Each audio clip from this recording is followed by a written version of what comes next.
After 2 years had passed, the king of Egypt dreamt that he was standing by the river Nile when 7 cows, fat and sleek, came up out of the river and began to feed on the grass.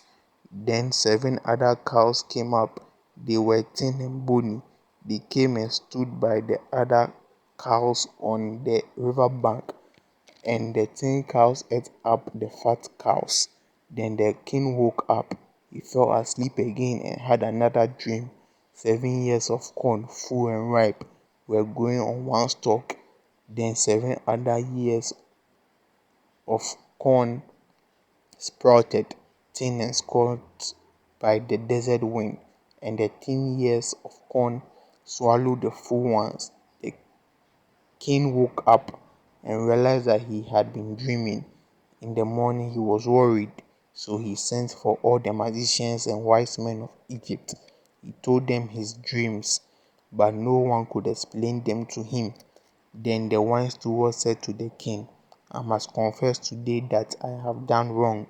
You were angry with the chief baker and me, and you put us in prison in the house of the captain of the guard. One night each of us had a dream, and the dreams had different meanings. A young Hebrew was there with us, a slave of the captain of the guard. We told him our dreams, and he interpreted them for us. Things turned out just as he said. You restored me to my position, but you executed the baker." The king sent for Joseph, and he was immediately brought from the prison. After he had shaved and changed his clothes, he came into the king's presence. The king said to him, "I have had a dream, and no one can explain it. I have been told that you can interpret dreams." Joseph answered, "I cannot, your majesty, but God will give a favorable interpretation." The king said, "I dreamed that I was standing on the bank of the Nile when 7 cows, fat and sleek, came up out of the river and began feeding on the grass. Then 7 other cows came up, which were thin and bony. They were the poorest cows I have ever seen anywhere in Egypt. The thin cows ate up the fat ones, but no one would have known it because they looked just as bad as before.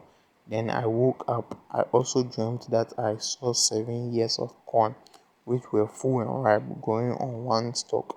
Then 7 years of corn sprouted, thin and scorched by the desert wind, and the thin years of corn swallowed the full ones.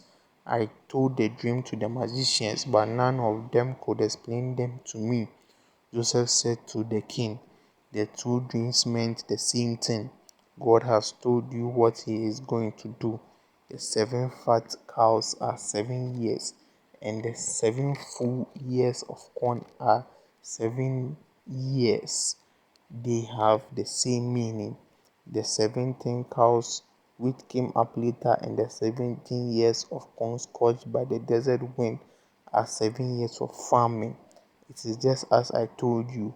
God has shown you what he is going to do. There will be 7 years of great plenty in all the land of Egypt.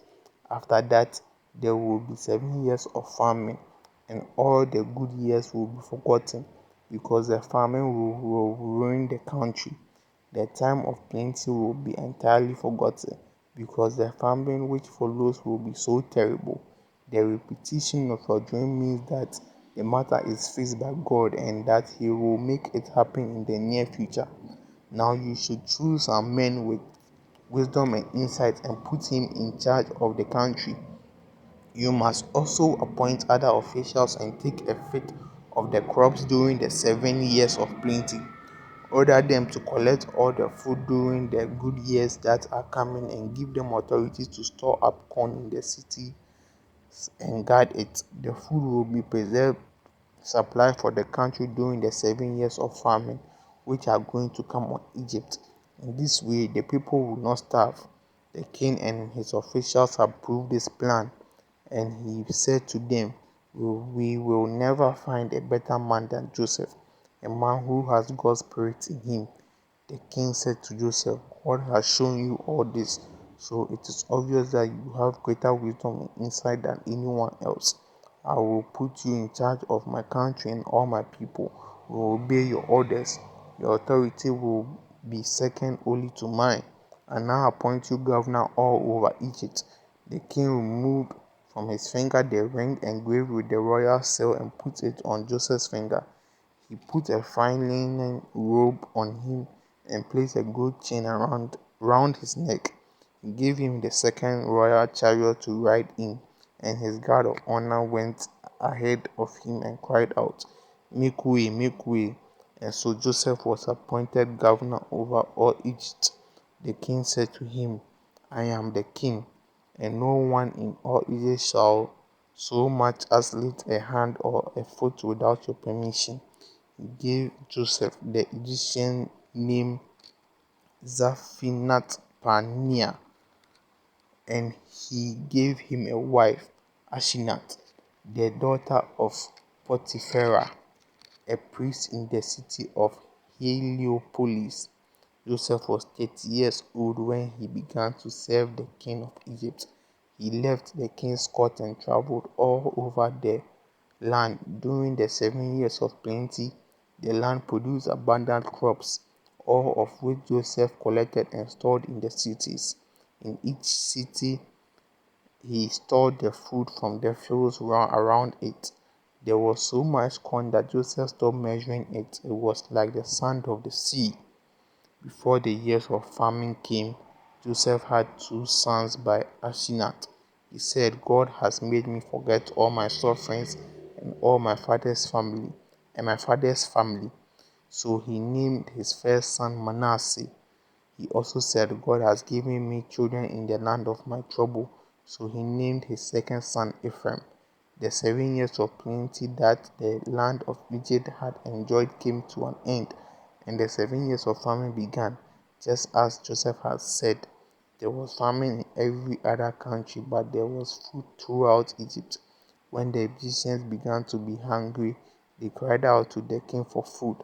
So he ordered them to go to Joseph and do what he told them. The famine grew worse and spread over the whole country. So Joseph opened all the storehouses and sold corn to the Egyptians. People came to Egypt from all over the world to buy corn from Joseph because the famine was severe everywhere.